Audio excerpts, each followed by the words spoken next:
دماغ میں شک تھا، حالانکہ حضور میں کوئی شک نہیں۔ ایک دن آگے کہنے لگا کہ بتائیے میری مٹھی میں کیا ہے؟ تو نبی پاک صلی اللہ تعالی علیہ وسلم نے فرمایا اگر میں نے بتا دیا، کہنے لگا اگر آپ نے بتا دیا تو میں کلمہ پڑھ لوں گا۔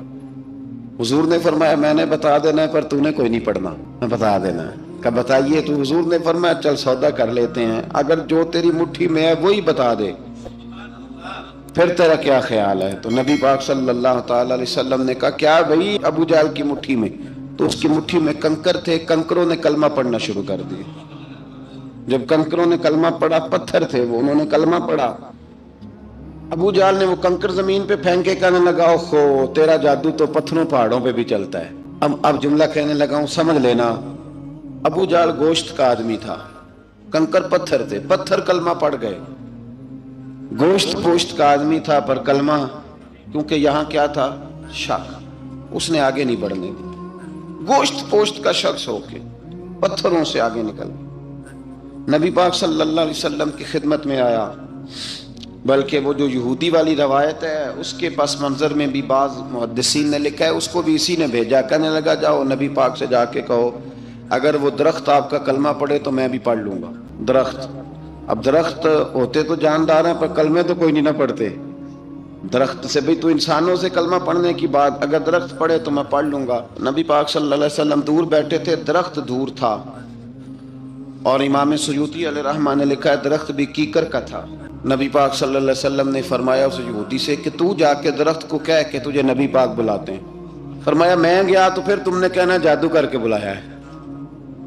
احتیاط بھی کی، ہر چیز آنکھوں کے سامنے رکھی، تو جا کے کہہ کہ تجھے بلاتے ہیں۔ وہ بندہ گیا، جا کے کہنے لگا، اور امام سیوطی نے اس کو لکھا ہے، کہنے لگے اس نے نبی پاک کا نام بھی نہیں لیا، کیونکہ ابو جہل اینڈ کمپنی کو پتا تھا کہ مصطفیٰ کے نام میں بھی بڑی برکت، خالی نام بھی نہیں لیا۔ کہنے لگا درخت وہ جو سامنے بیٹھے ہیں نا وہ تجھے بلا رہے، نام نہیں لیا حضور کا، وہ جو سامنے بیٹھے ہیں نا، جاءت لدعوتہ الاشجار ساجدۃ، امام بوصیری کہتے ہیں درخت آیا اور سجدہ کرتا ہوا، زمین چیرتا ہوا آیا۔ کس طرح آیا؟ پہلے آگے جھکا، پھر پیچھے جھکا، دائیں جھکا، بائیں جھکا۔ یہاں بھی لکھنے والوں نے لکھا ہے کہ وہ نہ درخت اپنی جڑیں اکھیڑ رہا تھا، جب چلنا تھا نا اس نے حضور کی طرف آنا تھا تو آگے دائیں بائیں ہوا، جڑیں اکھیڑ رہا تھا۔ لیکن ہمارے استاد جب ہمیں یہ روایت پڑھایا کرتے تھے تو کہتے تھے جڑیں نہیں اکھیڑ رہا تھا، جب اس نے سنا مجھے نبی پاک نے بلایا تو اسے وجد ہو گیا تھا، وہ جھومنے لگ گیا تھا، جھوم رہا تھا، حضور نے مجھے بلا لیا، جاءت لدعوتہ الاشجار ساجدۃ۔ تو درخت آیا، اس نے آ کے نبی پاک کو سجدہ کیا، لکڑی کا بنا ہوا درخت ہے، سجدہ کیا۔ سجدہ کرنے کے بعد درخت اٹھا اور اٹھ کے اس نے نبی پاک کا کلمہ پڑھا۔ وہ جس کو ابو جہل نے بھیجا تھا نا یہودی، وہ درخت کی حالت دیکھ کے کلمہ پڑھ گیا، وہ کلمہ پڑھ گیا، لیکن یہی بے ایمان کہنے لگا ہوئے ہوئے ان کا تو درختوں پہ بھی جادو چلتا ہے۔ لا ریب فی، شک قرآن پاک میں، لیکن اگر بندے کے دماغ میں ہو اس کا علاج ہے کوئی، ادھر ہی شک بیٹھ جائے۔ کوئی سادی مثال دیتا ہوں کہ سامنے دیوار صاف ہو لیکن گرد اگر آئینے پہ پڑی ہو، دیوار صاف کرنی چاہیے کہ اینک کا شیشہ صاف کرنا چاہیے؟ ساری زندگی لوگ دیوار صاف کرتے گزار دیتے، ساری زندگی تراش خراش کرتے گزار، اپنی مرضی کی پینٹنگ کرتے گزار دیتے ہیں، پر اپنی آنکھ کی پتلی صاف نہیں کرتے، آنکھ کی پتلی صاف نہیں کرتے۔ کسی نے حضرت رومی سے کہا تھا حضور دنیا میں کوئی اچھا ملتا نہیں، فرمانے لگے تھوڑا رونا شروع کر تاکہ تیری پتلیاں وضو کر لیں، وضو کر لیں، وہ انہیں پتہ چل جائے کہ کتنے صاف ستھرے لوگ دنیا میں پائے جاتے ہیں۔ ابو جہل پھر آ گیا، کہنے لگا اگر آپ چاند کے 2 ٹکڑے کر دیں تو میں کلمہ پڑھنے کو تیار۔ اچھا یہاں بھی بڑی مزے کی بات ہے، اللہ نے پہلے کہہ دیا نبی پاک کو کہ ان الذین کفروا سواء علیہم اانذرتہم ام لم تنذرہم لا یؤمنون۔ محبوب یہ جن کی قسمت میں کفر ہے نا، آپ انہیں ڈرائیں چاہے نہ ڈرائیں، یہ ایمان نہیں لائیں گے۔ کنکروں نے بھی کلمہ پڑھ لیا، درختوں نے بھی پڑھ لیا، سارا کچھ ہو گیا، اور اللہ نے بھی کہہ دیا کہ محبوب اس بے ایمان نے کلمہ نہیں پڑھنا، پر حضور نے فرمایا یہ پڑھے نہ پڑھے ہم نے میدان نہیں چھوڑنا، جتنی دفعہ آئے گا نا ہم اسے ضرور معجزہ دکھائیں گے، جتنی دفعہ آئے گا، ہم کیوں میدان چھوڑیں۔ آگے کہنے لگا جی اگر چاند کے 2 ٹکڑے کر دیں تو اقتربت الساعۃ وانشق القمر، تو نبی پاک صلی اللہ علیہ وسلم نے انگلی کا اشارہ کیا، چاند 2 حصوں میں بٹا۔ کوہ صفا ایک پہاڑی تھی مکے میں، آدھا ٹکڑا پہاڑی کی اس جانب ہوا، آدھا اس جانب، یعنی وضاحت کی اللہ کریم نے کہ ایسے نہ ہو کہ یہ کہہ جی وہ تو ایسے بالکل شک ہوا تو مل گیا، پتہ نہیں میری آنکھوں پہ جادو ہو گیا، ملا ہے کہ نہیں ملا۔ جب ٹوٹا تو حدیث پاک میں آتا ہے کہ آدھا چاند کوہ صفا کی ادھر گیا اور آدھا تو پہاڑی تھی، چاند نیچے آیا، پہاڑی کے گرد گھوما، آگے جا کے ملا، یعنی وقفہ دیا گیا باقاعدہ دیکھنے کا، سمجھنے۔ پوری دنیا میں جتنے لوگ اس وقت چاند دیکھ رہے تھے، ہندوستان تک روایتوں میں ملتا ہے کہ لوگوں نے گواہی دی کہ ہم نے چاند ٹوٹتے دیکھا ہے۔ زمانہ مان گیا، لوگوں کی چیخیں نکل گئیں، لوگ قدموں میں گر گئے، پر وہ جس کے دماغ میں شک تھا نا وہ نہیں مانا۔ شجر و حجر پہچان گئے پر انسان کی نظروں میں شک ہی رہا۔ دنیا میں سب سے مجبور، کمزور، بزدل، کم فہم بندہ وہ ہے جس کے دماغ میں شک ہے، سب سے کم فہم آدمی، اس کی فراست روحانیہ زیرو ہے، وہ ایک ناکام شخص ہے، اس کو کسی پہ بھی شک پڑ جائے، کسی پہ بھی۔ ہم نے دیکھا ہے جو عورت اپنے مرد پہ شک کرنے لگ جاتی ہے اس گھر کا کوئی علاج ہی نہیں ہوتا۔ جو شکوہ کرتی ہے روٹی کا، پیسوں کا، وہ کسی دور میں مسئلہ اس کا حل ہو جاتا ہے۔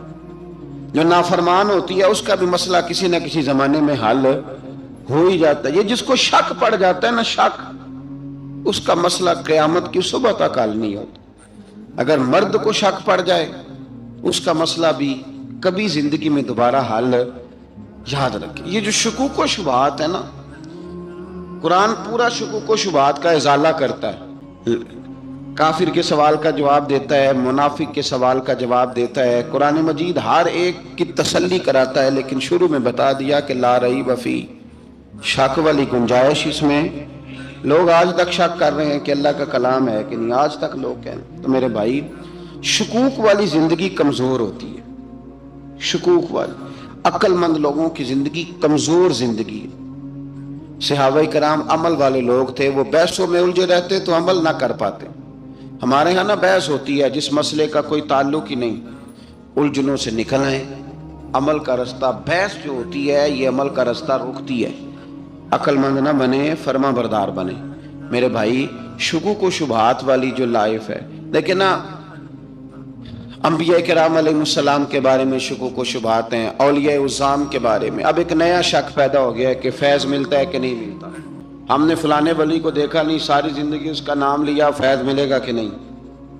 غوث پاک کو دیکھا نہیں، ساری زندگی قادری کہلایا، فیض ملے گا کہ نہیں؟ خواجہ اجمیر کو دیکھا نہیں، چشتی کہلائے، فیض ملا کہ نہیں؟ صابر پیا کو دیکھا نہیں، صابری کہلائے، فیض ملا کہ نہیں؟ او خدا کے بندے، فیض وہ چیز ہے جو نظر نہیں آتی پر محسوس سب سے زیادہ ہوتی ہے۔ ملے تو حضرت اویس کرنی بھی نہیں تھے نبی پاک سے، وہ بھی نہیں ملے تھے، ملاقات تو ان کی بھی نہیں ہوئی تھی۔ کیا کہو گے؟ ملاقات نہیں ہوئی، لیکن فیوز و برکات کا یہ عالم ہے کہ میرے محبوب نے فرمایا وہ دعا کرے گا تو اللہ میری امت کی بخشش فرمائے گا۔ تو آپ ہمارے صوفیاء میں ایک سلسلہ اویسیہ ہے، سلسلہ اویسیہ میں اکثر ملاقات نہیں ہوتی، اکثر نہیں ملاقات ہوتی بغیر دیکھیں نا، آپ جب کسی کا نام جپتے ہیں، جب کسی کا نام لیتے ہیں، جب اسی کا ذکر کرتے ہیں، جب اسی کے تذکرے میں رہتے ہیں، تو اللہ تبارک و تعالیٰ کے یہ جو کامل لوگ ہوتے ہیں یہ متوجہ ہو جاتے ہیں، ان کی توجہ ہوتی ہے۔ اور خود سرکار نے فرمایا دو آپس میں محبت کرنے والے، ایک مشرق میں ایک مغرب میں، قیامت کے دن اللہ دونوں کو جنت میں اکٹھا فرما دے گا۔ یہ کیا بات ہوئی کہ ہر بات میں شک کرنا کہ جی وہ فلانے سے ملاقات ہی نہیں ہوئی؟ تو کس طرح بھئی، ملاقات ایک الگ چیز کا نام ہے، ملاقات ایک الگ شے کا نام ہے، اور فیوز و برکات ایک اللہ سے ملاقات ہوئی ہے۔ رزق دیتا ہے کہ نہیں؟ زندگی دیتا ہے، ساری چیزیں دیتا ہے، تو ملاقات تو کوئی نہیں کرتا۔ تو اس لیے ہر چیز کو ٹھیک ہے، وہ جو جگہ، جس جگہ پہ جو بات ہے اس کو وہاں رہنا چاہیے، لیکن یہ شکوک ہیں، ان سے باہر نکلیں، ان سے باہر آئیں۔ اولیاء اللہ کا جو فیضان ہے، ان کی جو محبت ہے، ان کے جو طریق، حضرت سلیمان بن بشار رحمت اللہ علیہ بزرگ گزرے ہیں، وہ کہتے ہیں میرے پاس میں بڑا خوبصورت تھا، جوانی میں دین کی تھوڑی سی خدمت کرتا تھا تو ایک عورت آ گئی. اس عورت نے میرے ساتھ کچھ مجھ سے مانگا، مطالبہ کیا، تو میں نے کہا کوئی بھکارن ہے. میں نے جب اس نے نقاب اوڑھا ہوا تھا، جب میں نے اس کی طرف پیسے دینے کے لیے، خیرات دینے کے لیے کوئی چیز بڑھائی تو اس نے چہرے سے کپڑا ہٹایا. میں نے نظر جھکا لی، کہنے لگی سلیمان میرا رنگ روپ تو دیکھ، میں کتنی خوبصورت ہوں، میں تیری محبت میں گرفتار ہو گئی، خدا را میں اپنے آپ کو تیرے حوالے کرتی ہوں. آپ فرماتے ہیں جب اس کے نیت اور ارادے میں اور لفظوں میں نے فطور دیکھا تو میں استغفر اللہ پڑھتا وہاں سے بھاگ گیا. اتنا دوڑا کہ میں بصرہ سے باہر نکل گیا، شہر سے ہی باہر آ گیا.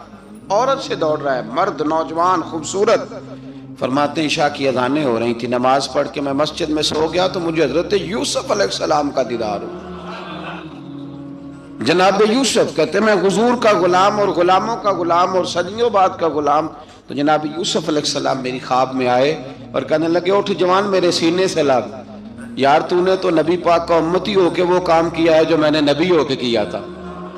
اب کام حضرت یوسف والا کیا تھا نا، تو صدیوں اور سالوں اور مہینوں کا فاصلہ بن سکا تو وہ آ گئے. مسئلہ یہ ہے کہ شکوک و شبہات والی زندگی نقصان دیتی ہے. حضرت ہمارے سلسلہ مقدسہ میں ایک سلسلہ علویہ ہے جو اعلیٰ حضرت فاضل بریلوی کو حاصل تھا. شاہ عبدالعزیز صاحب محدث دہلوی رحمۃ اللہ تعالی علیہ نے بڑا لکھا مولا علی کی شان پہ، حضرت علی پہ کلام، ان کا ذکر، ان کے تذکرے اس قدر فنا ہو گئے کہ ہر وقت ذکر علی کرتے. فرماتے ہیں مجھے خواب میں حضرت علی کا دیدار ہوا، انہوں نے مجھے بیعت فرمایا اور مجھے اپنے سلسلہ مبارکہ میں اجازت دی. تو شاہ صاحب رحمت اللہ علیہ فرمایا کرتے تھے کہ میں نے وہ بہت کم لوگ ہیں جن کو پھر ان میں بیعت فرمایا جاتا ہے، تھوڑے چند لوگ، اور ان کو سلسلہ مبارکہ میں اس میں چند لوگ ہیں. اعلیٰ حضرت کے بعد شاہ علیہ رسول ہیں، شاہ علیہ رسول کے بعد شاہ عبدالعزیز محدث دہلوی میں، وہ ڈائریکٹ مولا علی شیر خدا سے بیعت. تو مطلب یہ ہے کہ کام شکوک و شبہات سے نکلیں. قرآن نے کہا لا ریب فی، قرآن میں شک البتہ وَإِن كُنتُمْ فِي رَيْبٍ مِّمَّا نَزَّلْنَا عَلَىٰ عَبْدِنَا، بندے کچھ شک کرتے ہیں، اگر انہیں شک ہو تو وہ اس طرح کریں کہ فَأْتُوا بِسُورَةٍ مِّن مِّثْلِهِ، پھر اس کی مثل ایک صورت لے کے آئیں، اور وَادْعُوا شُهَدَاءَكُم مِّن دُونِ اللَّهِ إِن كُنتُمْ صَادِقِينَ. سارے بے شک اپنے حمایتی بلا لیں اگر وہ سچیں. شک والی دنیا سے باہر نکل آئیں، حقیقت والی دنیا کو قبول کریں. شکوک و شبہات کا ازالہ نہیں ہوتا. شک دوسرے شک کو جنم دیتا ہے، نقص دوسرے نقص کو جنم دیتا ہے، غلطی دوسری غلطی کو جنم دیتی ہے. اور انسان جب تک شکوک کی، میں نے آپ کو کہہ دیا کہ ہر گھر بس سکتا ہے، ہر گھر، ہر عورت کے صحیح ہونے کی امید ہوتی ہے، پر جس بی بی کو اپنے خاوند کے کردار پہ شک ہو وہ بی بی کبھی مطمئن نہیں ہوتی. ہر گھر بس جاتا ہے لیکن جس خاوند کو اپنے بیوی کے کردار پہ شک ہو جائے اس کا کبھی اس کے ساتھ سلوک مخلصانہ. شکوک والی زندگی بیماروں کی زندگی ہے، شکوک والی زندگی بیماروں کی زندگی، کمزوروں کی زندگی، بزدلوں کی. اس لیے حقیقت والی چیز جب تک آپ کے پاس کوئی چیز کلیئر ہو کے نہیں آتی. شریعت اسلامیہ نے بہتان کی سزا رکھی ہے 80 کوڑے. پتہ ہے آپ کو؟ جس نے ایسے ہی بہتان لگا دیا، دلیل ہی کوئی نہیں، ایسے ہی کہہ دیا کہ جی وہ مجھے شک ہے جی انہوں نے ایسے کیا ہے، فرمایا اسے کوڑے مارو. شک کی بنیاد پر بہتان ترازی کرتا ہے، کوڑے کی سزا رکھی، 80 کوڑے مارو اس ظالم. یہ شک کر رہا ہے اس کو جب اس کے پاس دلیل ہی کوئی نہیں. یہاں بڑے بندے ہیں بات کر دیتے ہیں، کہتے ہیں جی وہ ایسا ہوا ہوگا، میں نے ایسا دیکھا تھا، ہوگا، کیا تھا، ممکن ہے. تو یہ شکوک ہے. اس شکوک یہ سامنے والے کا کچھ بھی نہیں بگڑتا، اس بیچارے کا کیا بگڑنا ہے. یاد رکھیں بڑی خوبصورت بات یہاں حضرت عبداللہ ابن مسعود کی. آپ فرمایا کرتے تھے جب کسی بندے پر بندے شک کرتے ہیں اور ناجائز شک کرتے ہیں، اللہ اس کی عزتوں میں اضافہ فرما دیتا ہے، اللہ اسے شانیں عطا کرتا ہے. اپنی زندگی کو بیماریوں سے نکالیں. یہ روحانی بیماری ہے شک، اس سے باہر آنا ہے. یہ ظلم ہے. اولیاء پہ بھی شک، صوفیاء پہ بھی شک، علماء پہ بھی شک، ہر بندے پہ شک، کوئی صحیح نہیں، سارے غلط، میں اکیلا صحیح. اس شک سے باہر آ جائیں. یہ نفسیاتی مریض بنا دے گا. بے سکون کرے گا، بے قرار کرے گا۔ اللہ تبارک و تعالیٰ نے نا ہمارے محبوب کریم علیہ السلام کو دنیا میں بھیجا تو فرمایا یا ایھا الناس قد جاءکم برہان من ربکم، اے لوگو تمہارے پاس تمہارے رب کی دلیل آ گئی۔ اللہ تبارک و تعالیٰ نے محبوب پاک علیہ السلام کو سراپا دلیل بنا کے بھیجا۔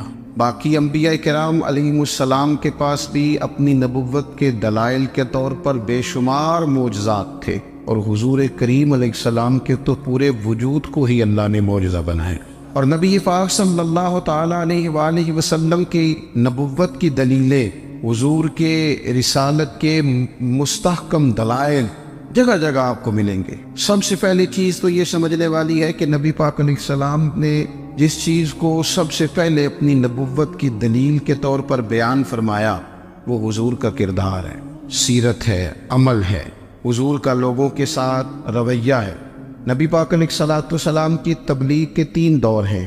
ایک تو حضور نے اپنے قول سے تبلیغ فرمائی، وہ 40 سال کی عمر سے محبوب نے اعلان فرمایا اور تبلیغ کی، اور ایک نبی پاک صلی اللہ تعالیٰ علیہ وسلم بالواسطہ حضور کی تبلیغ ہے جو آج تک جاری ہے۔ امت کے علماء، مشائخ، مبلغین حضور کے دین کو آگے پھیلا رہے ہیں، تو دراصل یہ بھی تبلیغ رسول پاک علیہ السلام ہی کی تبلیغ۔ اور ایک حضور کی تبلیغ کا دور ہے، حضور کی پیدائش سے لے کر ولادت مبارکہ سے لے کر حضور علیہ السلام کے اعلان نبوت تک۔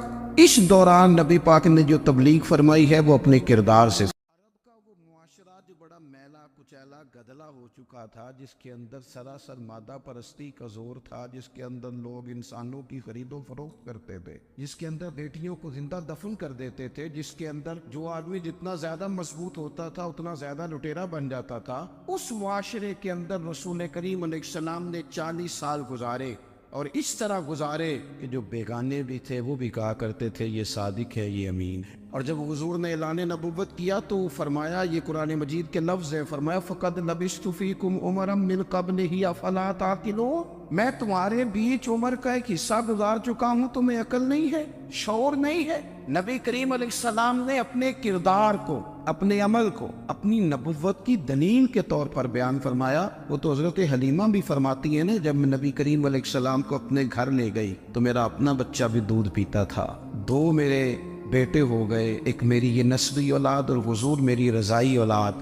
تو کہتی ہیں جب میں کریم محبوب علیہ السلام کو اپنے سینے سے لگاتی تھی تو حضور میرے ایک پستان سے دودھ پیتے تھے اور دوسرا اپنے بھائی کے لیے چھوڑ دیا کرتے۔ یہاں سے رسول کریم علیہ السلام نے کردار کے ذریعے تبلیغ اور پھر اعلان نبوت سے پہلے ایک تنظیم عرب کے جوانوں پر، عرب کے سرداروں پر مشتمل بنائی گئی، جس میں نبی کریم علیہ السلام نے بڑا حصہ لیا، سرکار نے، اور بڑے اہم لوگوں کو شعور حضور نے عطا فرمائے۔ وہ اس جماعت کا فیصلہ تھا کہ ہم سارے جوان، سارے بڑے لوگ ملیں گے، یہ حضور کے اعلان نبوت سے پہلے کی بات ہے، ہم بڑے لوگ ملیں گے، کسی بڑے کو کسی چھوٹے پر ظلم نہیں کرنے دیں گے، کسی آدمی کو کسی غریب کا حق نہیں کھانے دیں گے۔ حضور علیہ السلام نے نا اپنی کردار سے، اپنے عمل سے، اور آپ کا جو عمل ہوتا ہے نا وہ اصل ہوتا ہے۔ ایک ہوتا ہے آپ کوئی بات کرتے ہیں اور ایک ہوتا ہے کہ آپ کوئی عمل کرتے ہیں۔ آپ جب عمل کرتے ہیں تو عمل کے ذریعے بھی لوگوں تک بات پہنچتی ہے کہ دراصل آپ کا اٹھنا بیٹھنا چلنا پھرنا کیا ہے۔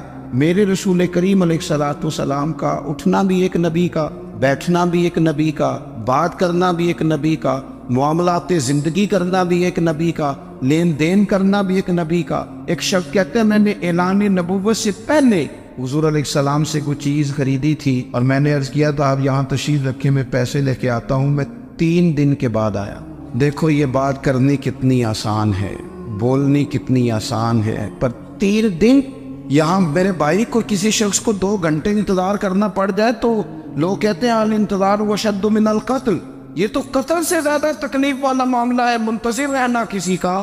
کہتے 3 دن کے بعد میں آیا تو میرے رسول کریم وہیں تشریف فرمایا، بس اتنا فرمایا یار تم نے مجھے بڑی تکلیف میں ڈال دیا، 3 دن ہو گئے یہاں رکے ہوئے۔ تو حضور نے اپنے کردار کو، اپنے عمل کو، اپنے معاملات کو سب سے پہلے اپنی نبوت کی دلیل کے طور پر پیش کیا۔ اسی لیے کیا خوب کہا تھا کہ جو تیری جان کے دشمن ہے وہ بھی کہتے ہیں، بظاہر تو آئے ہیں نا ہجرت کی رات جان لینے، لیکن امانتیں حضور کے گھر میں رکھی ہوئی ہیں۔ امانتیں کاشانہ نور پہ پڑی ہے۔ وہ جو تیری جان کے دشمن ہے وہ بھی کہتے ہیں کہ امین تو ہے اور صداقت کی آبرو تو ہے۔ تو پہلے کردار، پھر دوسری بات، اللہ تعالیٰ نے اپنے محبوب علیہ الصلوۃ والسلام کو اپنا مطلق نائب بنا کر، اپنا محبوب اعظم بنا کر، ویسے ہی سارے انسانوں کے بارے میں کہا وَإِذْ قَالَ رَبُّكَ لِلْمَلَائِكَةِ إِنِّي جَاعِلٌ فِي الْأَرْضِ خلیفہ، میں زمین میں اپنا نائب بنانے والا ہوں۔ لیکن حضور علیہ السلام تو محبوب ہے نا، حضور کی نیابت تو محبوبیت کے درجے پر فائز ہے۔ تو رسول پاک کو رب کریم نے اس طرح کا بنا کے بھیجا کہ حضرت عبداللہ ابن رواحہ رضی اللہ تعالیٰ عنہ بیان فرماتے ہیں کہ اگر حضور کوئی معجزہ نہ بھی دکھاتے، نبی کریم علیہ السلام سے کوئی اعجاز لوگ نہ بھی دیکھتے، تو محبوب کا تو چہرہ ہی اس طرح کا تھا، لوگوں نے دیکھتے جانا تھا اور کلمہ پڑھتے جانا تھا۔ لیکن باوجود اس کے میرے رسول پاک کا اعجاز یہ ہے، کمال یہ ہے کہ حضور کبھی اشارہ کر دیں تو چاند دو ٹکڑے ہو جائے، کبھی دعا مانگ دیں تو ڈوبا ہوا سورج واپس آ جائے،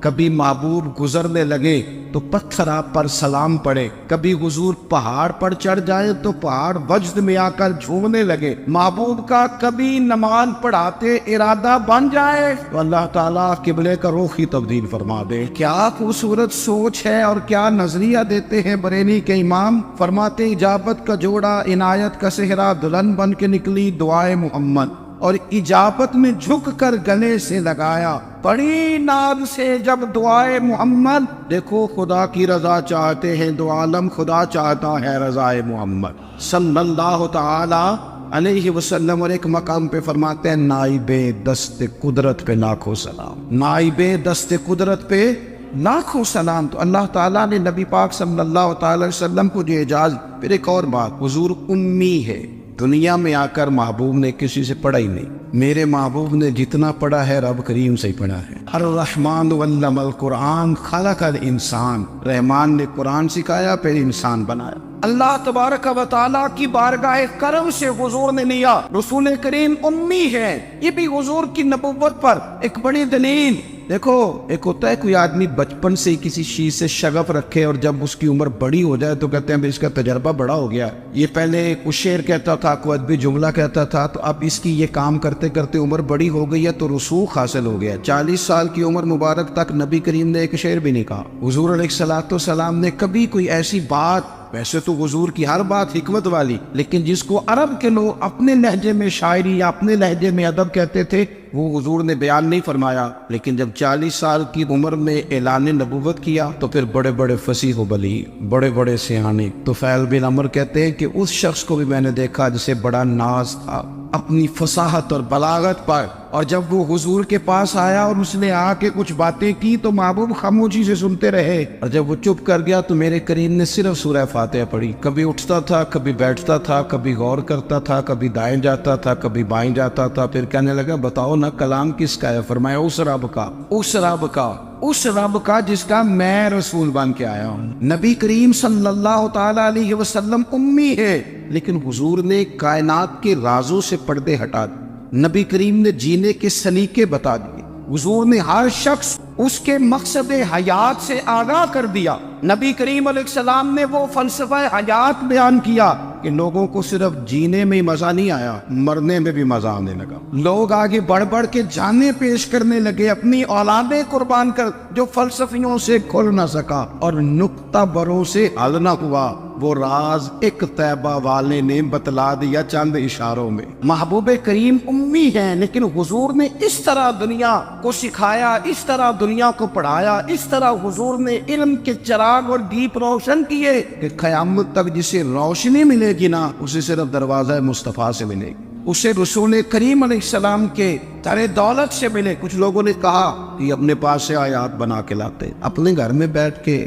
دعوے کر لینا تو کوئی مشکل کام نہیں نہ ہوتا، سارے لوگ ہی کر لیتے، بلکہ وہ ہمارے ایک بزرگ کہا کرتے تھے خیالی پلاؤ پکائیے کہ ہو کدے بھی کاٹ نہ پائیے، کیونکہ کون سا پیسوں کا ڈالنا ہے، وہ زیادہ ڈالیں آپ اور زیادہ ڈالیں۔ بہت سارے لوگ ہیں آج بھی، کچھ لبرل ہیں بیچارے، کچھ دین بیزار طبقہ ہے، وہ کہتے ہیں جناب ہمیں تو جدید باتیں بتائیں، ہمیں تو نئے اسلوب کے مطابق لے کے چلے، ہمیں تو او بھائی سن، میرے نبی پاک علیہ السلام نے فرمایا میرا قرآن کبھی پرانا نہیں ہو، اسے پڑھ کے دیکھ، اس کی جدت کا حسن دیکھ، یہ تو کھلا ہوا باغ ہے. تو ایک دفعہ اس کے قریب آئے گا تو خوشبو ملے گی، دوسری دفعہ آئے گا تو اس سے زیادہ تازی ملے گی. ایک دفعہ پھل کھائے گا تو مزیدار ہوگا، دوسرا کھائے گا ہو سکتا ہے شکل ملتی جلتی ہو لیکن ذائقہ بڑا نرالا ہوگا. تو تو صحیح نا. جب کچھ لوگوں نے کہا یہ خود سے بنا کے آیات لاتے ہیں تو فرمایا وَإِن كُنتُمْ فِي رَيْبٍ مِّمَّا نَزَّلْنَا عَلَىٰ عَبْدِنَا فَأْتُوا بِسُورَةٍ، اگر تمہیں کوئی شک ہے اس میں جو ہم نے اپنے بندہ خاص میں نازل کیا ہے تو تم بھی اس جیسی ایک آیت بنا کے لاؤ. اور چلو چیلنج کھلا دے دیا، فرما وَادْعُوا شُهَدَاءَكُم مِّن دُونِ اللَّهِ،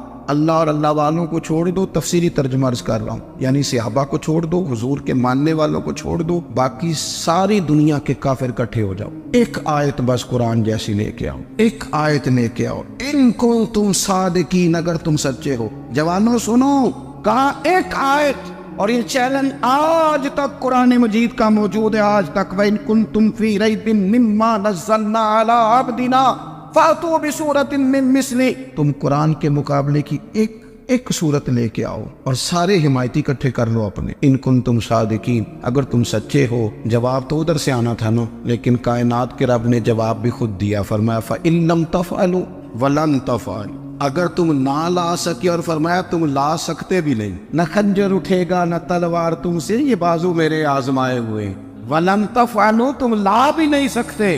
فَاتَّقُوا النَّارَ الَّتِي وَقُودُهَا النَّاسُ وَالْحِجَارَةُ، پھر اس آگ سے ڈر جاؤ جس کا ایندھن آدمی اور پتھر ہے. اعدت للکافرین، بنائی کافروں کے لیے. مومنوں کے لیے تو رب نے جنت بنائی ہے. اعدت للکافرین، یہ دوزخ اللہ نے کن کے لیے بنائی ہے؟ اعدت للکافرین کہتا ہے کافر کے لیے بنایا. تو اللہ تبارک و تعالیٰ نے میرے رسول پاک صلی اللہ تعالیٰ علیہ وسلم کو وہ کتاب عطا فرمائی، اور پھر حضور کی فصاحت و بلاغت، معرفت. دیکھو، ایک ہوتا ہے گھنٹوں باتیں کرنا، ایک ہوتا ہے کئی والیم پر مشتمل، کئی جلدوں پر مشتمل کتب کا لکھنا، اور ایک ہوتا ہے کسی بندے کا ایک بات کرنا اور سامنے والے کی طبیعت کو اتنا جگا دینا کہ اگلی بات فوراً ہی اس کی سمجھ میں آ جائے. اور حضور نہ کسی کی انا کو نہیں جگاتے. ہم بعض اوقات کسی سے خطاب کرتے ہیں، بات کرتے ہیں تو سامنے والے کی انا کو جگا دیتے ہیں، ٹھیس پہنچاتے ہیں. وہ کہتا ہے چل پھر تگڑا ہو جائے، میں بھی آیا. حضور انا نہیں جگاتے تھے، میرے نبی پاک ضمیر جگاتے تھے تاکہ وہ شخص فیض حاصل کر سکے، اسے کچھ ملے. نبی کریم کا جو انداز تکلم ہے وہ اس طرح کا ہوتا تھا کہ انسان خود بخود کھل اٹھتا تھا کہ مطلب یہ بات ہونے کیا لگی ہے، مطلب حضور کیا فرمانے لگے. نبی کریم صلی اللہ تعالی علیہ وسلم، ایک دن محبوب کریم نے صحابہ کے دیے حضور کی فصاحت و بلاغت دیکھے. فرمایا محبوب نے کتنا نادان ہے وہ شخص جو اپنے ماں باپ کو گالی دے. کھلی ہو گئی لوگوں کی آنکھیں، کان کھڑے ہو گئے کہ یا رسول اللہ کون ایسا بدبخت ہے جو ماں باپ کو گالی دے گا. اب جب سوالات ذہنی سطح پر پوری طور پر ابھر گئے نا، اب رسول کریم نے بات سمجھائی. یہ ہے فصاحت و بلاغت، تیرے آگے ہے یوں دبے نچے. فصحا عرب کے بڑے بڑے، کوئی جان منہ میں زبان نہیں بلکہ جسم میں جان نہیں. یا رسول اللہ کون ایسا نالائق ہے جو ماں باپ کو گالی دے. اب جب ذہنی سطح یہاں تک ابھر آئی تو اب حضور نے سمجھایا، اور میں جب تم کسی کے ماں باپ کو گالی دو گے نا تو وہ بھی تو جواب میں تمہارے ماں باپ کو دے گا نا. تو فی نفس ہی یہ تم نے خود ظلم کیا ہے اپنے ماں باپ. کیوں تم نے ایسا لہجہ اختیار کیا کہ جس سے سامنے والے کی انا جاگ جائے اور تمہارے مقابلے میں آ کر کے کھڑا ہو جائے؟ کیوں تم نے اس طرح کے انداز اختیار کیے کہ جس سے سامنے والا بھی سارے پنجے کھڑے کر کے باہر نکل آیا کہ آ جاؤ پھر میں بھی میدان میں حاضر ہوں. رسول کریم کی فصاحت بلاغت دیکھیں نا، حضور 2-4 جملوں میں ساری بات سمجھا جاتے. ایک حدیث پاک اگر ہماری سمجھ میں آ جائے، ایک روایت، نبی پاک صلی اللہ تعالی علیہ وسلم نے فرمایا خوبصورت مسلمان وہ ہے جو بے مقصد باتوں کو چھوڑ دے. لو، اس سے پوری زندگی سجائی جا سکتی ہے ایک جملے سے. کوئی لمبی چوڑی باتوں میں جانے کی ضرورت نہیں. کہا خوبصورت مسلمان یہ ہے جو بے مقصد باتوں کو چھوڑ دے، لا یعنی باتوں کو. کیا کہتے ہیں ہمارے دیہات کے لوگ، جڑے پنڈ جانا نہیں اودا راہ پوچھنے دی. لیکن آج کل لوگ باز آندے، یعنی جس بات کا بالکل تعلق نہیں نا وہ بات بھی کرتے جاتے ہیں، جس کا شعبہ ہی نہیں وہ بھی چھلانگ لگا کے اس میں آ جاتا ہے. ہم اپنا وقت ضائع کرتے، اپنی صلاحیتیں ضائع کرتے، اپنا نقصان کرتے. ہم اپنا کام صحیح کر کے نہیں کرتے اور دوسری ساری دنیا کو ٹھیک کرنا چاہتے ہیں. وہ بھائی آپ جس جگہ جس شعبے سے تعلق رکھتے ہیں آپ اپنے معاملات میں مضبوطی پیدا کریں. حضور نے اپنی فصاحت کے ساتھ، بلاغت کے ساتھ لوگوں کو قائل کیا، اور قرآن مجید کی تاثیر کا یہ اثر میرے کریم رسول نے دکھایا کہ رات کو جب حضور بیٹھ کے قرآن پاک پڑھتے تھے نا، جب یاسین والے نبی خود یاسین کی تلاوت کریں، جب طٰہٰ والے محبوب خود طٰہٰ کی تلاوت کریں، غور کرو نا، جب مدثر والے محبوب خود ان جملوں کو ادا کریں، یعنی جن کی